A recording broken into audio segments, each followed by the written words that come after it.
Hello everyone, আসসালামু আলাইকুম। সবাই কেমন আছেন? আল্লাহর অশেষ রহমতে আপনাদের আলহামদুলিল্লাহ আমরা সবাই খুব ভালো আছি। আজকের ভিডিওটা হচ্ছে ২০২৫ সালের মানে গতকালকের আরকি। তো গতকালকে আমাদের এখানে সাধারণ ছুটি ছিল। বেগম জিয়া মারা গিয়েছেন এ কারণে। তো ওর আব্বুরও কিন্তু হাফ বেলা তাও ডিউটি ছিল। সকাল থেকে বিকেল অবধি ডিউটি করেছে। প্রতিদিন রাত ৯টা বাজে আসে, তো কালকে একটু তাড়াতাড়ি এসেছিল। তো সন্ধ্যার আগে এসেছে, বলছে কিছু একটা নাস্তা খাবে। তো আমি ভাবলাম তাহলে যখন তো যেহেতু শীতকাল, তো চাপটি বানাই। আর সেদিন সাইদে বলছিল চাপটি খাবে, তো চাপটি খাবো কি দিয়ে, এজন্য ভর্তা বানাতে আসলাম। কিন্তু ওই চাপটি আর ভর্তা বানাতে গিয়ে একটু লেট হয়ে গিয়েছিল। তারা তো খুব চিল্লাচিল্লি করছিল, এখনো দিচ্ছ না কেন, এখনো দিচ্ছ না কেন? তো আমি তাড়াহুড়ো করে ভর্তাটা পুরোটা আর ভিডিও করতে পারিনি। তো এখানে ভর্তাটা বেটে নিয়েছি। টাকি মাছের ভর্তা করেছিলাম আর মিষ্টি কুমড়ার খোসা ওইটাই ভর্তা করেছিলাম। তো যাক, এখানে আমি চাপড়িটা বানিয়ে নিচ্ছি। ১ম টা তেমন একটা ভালো হয়নি। দ্বিতীয়টা থেকে কিন্তু অনেক সময় দেখা যায় তাওয়াতে লেগে যাচ্ছিল আরকি। তাওয়াটা হয়তো আরেকটু গরম হলেই ভালো হতো। তো যাই হোক, পরেরগুলো কিন্তু খুব সুন্দর ইজিলি উঠে আসছিল। খুব সুন্দর হচ্ছিল আরকি। এই তাওয়াটাতে আবার তেমন কিছু একটা করা হয় না। আর রুটি তো এখন আর খাই না। আগে তো রুটি খাওয়া হতো।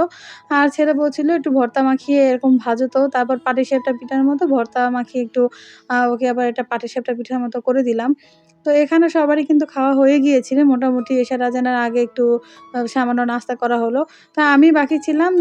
জিজ্ঞেস করলাম কেউ খাবে কিনা? বলল না। তো ওদের খাওয়া যেহেতু শেষ, তাই আমি আমার মতো করে আরকি খেয়ে নিচ্ছি। আমি চেয়েছিলাম ভাজা হলে একাত্র বসে খাবো, তারপর ভিডিও করব। কিন্তু তাদের পেটে আর এরকম ধৈর্য ছিল না। তাই তারা আমাকে রেখেই খেয়ে ফেলেছে। তো যাই হোক, এখানে আসলাম ২ ভাইকে নিয়ে একত্রে শুয়েছিলাম। প্রচুর ঠান্ডা বাহিরে। তো আমার মনে হচ্ছে যে ল্যাপের মধ্যে শুয়েই থাকি, কোনো কাজ করব না।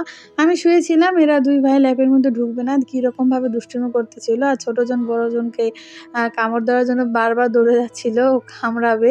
তো এইজন্য আর শুয়ে থাকতে পারলাম না। উঠে বসে আবার দেখতেছিলাম। আমাকে বারবার ভয় দেখাচ্ছে খাট থেকে লাফ দিতে। কিন্তু এই ঠান্ডায় তো নিচেও রাখতে পারতেছি না। কারণ প্রচুর ঠান্ডা, ফলের পা রাখা যায় না। আর ওকে জুতা মোজা যাই পরাই রাখে না কেন, সব খুলে ফেলে দেয়। তো এই কারণেই উপরে কষ্ট করে রেখে দিচ্ছি আরকি। তো খাটের এই মাথা থেকে ওই মাথা বারবার দৌড়াদৌড়ি করছি আর ভিডিও করছি যে দেখো কি পরিমাণ দুষ্টুমি করতেছে। আর বড়জন এখানে জানলার উপরে ছবি আঁকছে হচ্ছে যে কুয়াশার যে আবরণটা পড়েছে ওটার উপরে। তো হঠাৎ করে আপনাদের ভাইয়া বলল, "দুধ গরম করো, ভাত খাবো।"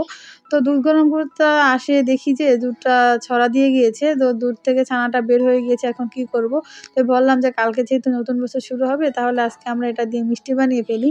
তো ওর আব্বুর কাছে রেখে আমি একটা সুযোগ পেলাম ভিডিও করব। তো সামান্য একটু ভিডিও নিয়ে নিয়েছি। ১ম বার রসগোল্লা বানাবো, কেমন হয় কি জানি। আমি কিন্তু ছানা দিয়ে এর আগে কখনো রসগোল্লা বানাইনি। আর এদিকে আমার ছেলে সে সাদা মিষ্টি খায় না। এরজন্য ওর জন্য কয়েকটা আবার ভেজে তারপরে দিয়েছি। জানি না কেমন হয়। যেগুলো ভেজে দিয়ে গিয়েছিলাম ওই মিষ্টিগুলো একটু চুপসে গিয়েছি। জানি না কেমন হয়েছে। তো এবার দিয়ে দেখি সাহিদকে। তো আমি একটা রসগোল্লা খেয়ে দেখছি। রসগোল্লাগুলো মোটামুটি ভালোই হয়েছে। কিন্তু ওই যে লাল করে ভেজেছি, ওইটা একটু ভিতরে শক্ত হয়ে গিয়েছে। তো যাই হোক, ১ম বার বানিয়েছি। আমার ছেলে খাচ্ছে, তার কাছে নাকি ভালোই লাগছে। সে সাদা মিষ্টি খায় না। আর এদিকে ছোট ছেলেই বাদ যাবে কেন? তাকেও একটু করে খাইয়ে দিচ্ছি একটা মিষ্টি। ওকে ভিডিওটা শেষ পর্যায়ে চলে এসেছে, তাই সবাইকে নতুন বছরের শুভেচ্ছা জানিয়ে আজকে এখান থেকেই বিদায় নিচ্ছি। সবাই ভালো থাকবেন, সুস্থ থাকবেন আর আমাদের জন্য দোয়া করবেন। আসসালামু আলাইকুম। অবশ্যই ভিডিওটি ভালো লাগলে লাইক, কমেন্ট, সাবস্ক্রাইব করে পাশেই থাকবেন।